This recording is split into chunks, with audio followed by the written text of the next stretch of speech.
Assalamualaikum warahmatullahi wabarakatuh. Jumpa kembali dengan saya Halimatus Sadia pada diskusi 6 studi komparatif pendidikan dasar di berbagai negara ini.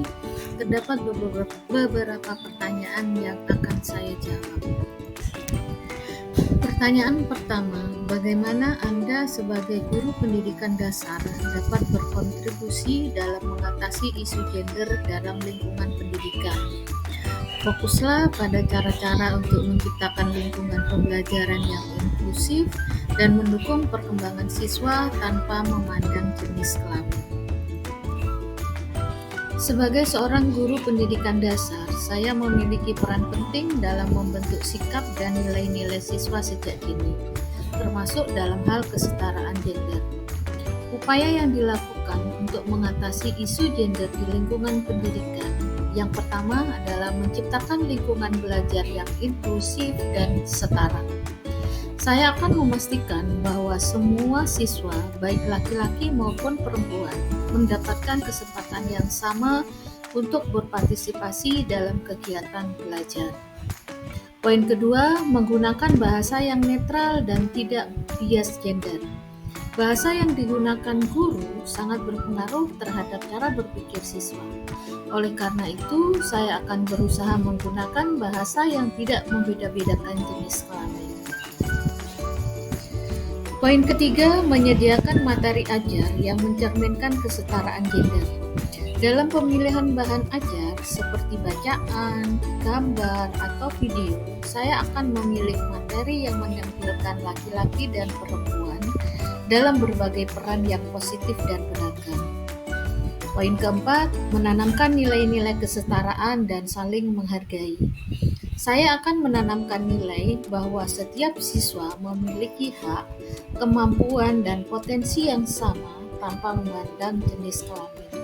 Dalam kegiatan kelas, saya bisa mengintegrasikan diskusi ringan tentang pentingnya menghormati teman, memahami perbedaan, dan bekerja sama secara serata. Poin kelima adalah menjadi teladan dalam bersikap adil. Sebagai guru, saya harus menjadi contoh nyata dalam memperlakukan semua siswa secara adil dan tanpa diskriminasi. Poin keenam, melibatkan orang tua dan masyarakat sekolah.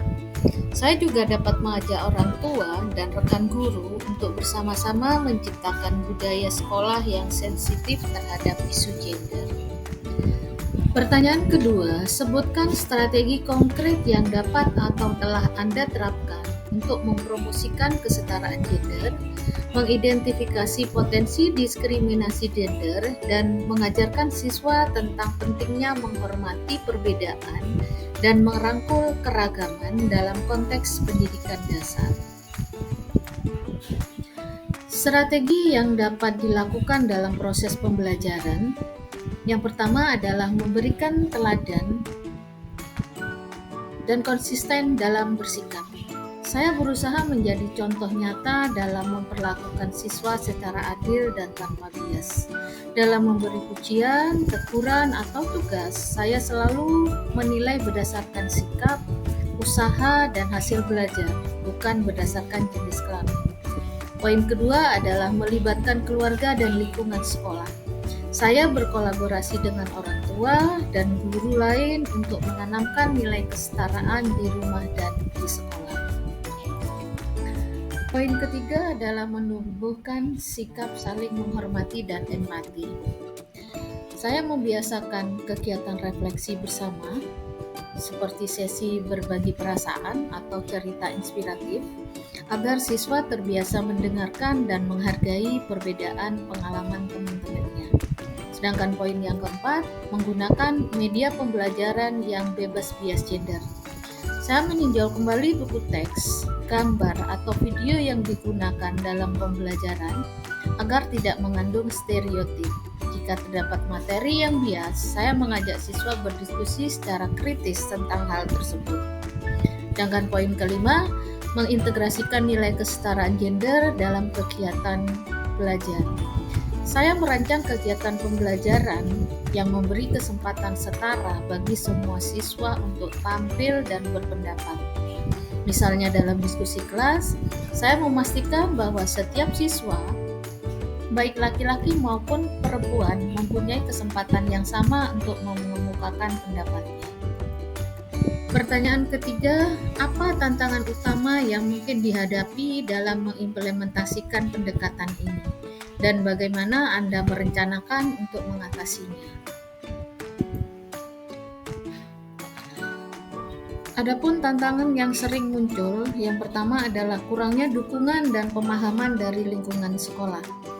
Bahwa sebagaimana kita ketahui bahwa tidak semua rekan guru atau pihak sekolah memiliki pandangan yang sama tentang pentingnya kesetaraan gender. Kadang masih ada anggapan bahwa isu ini tidak relevan dengan tingkat pendidikan dasar. Sedangkan poin kedua, adanya stereotip gender yang sudah tertanam dalam budaya masyarakat. Banyak siswa datang ke sekolah dengan pandangan yang telah terbentuk dari lingkungan keluarga atau masyarakat. Misalnya bahwa anak laki-laki harus lebih kuat dan aktif, sedangkan anak perempuan hanya bersifat lembut dan pasif. Poin ketiga adalah bias tidak disadari oleh guru itu sendiri. Sebagai manusia, guru terkadang tanpa sadar harus menunjukkan perlakuan yang berbeda terhadap siswa laki-laki dan siswa perempuan. Sedangkan poin keempat, keterbatasan sumber belajar yang sensitif terhadap gender. Buku teks dan media pembelajaran yang digunakan di sekolah kadang masih menampilkan stereotip gender. Hal ini bisa mempengaruhi cara siswa memandang peran sosial. Sedangkan poin keempat, perbedaan latar belakang dan pemahaman siswa. Beberapa siswa mungkin belum siap menerima konsep kesetaraan karena terbiasa dengan peran gender yang kaku di rumah. Hal ini bisa menimbulkan resistensi atau kebingungan dalam proses pembelajaran.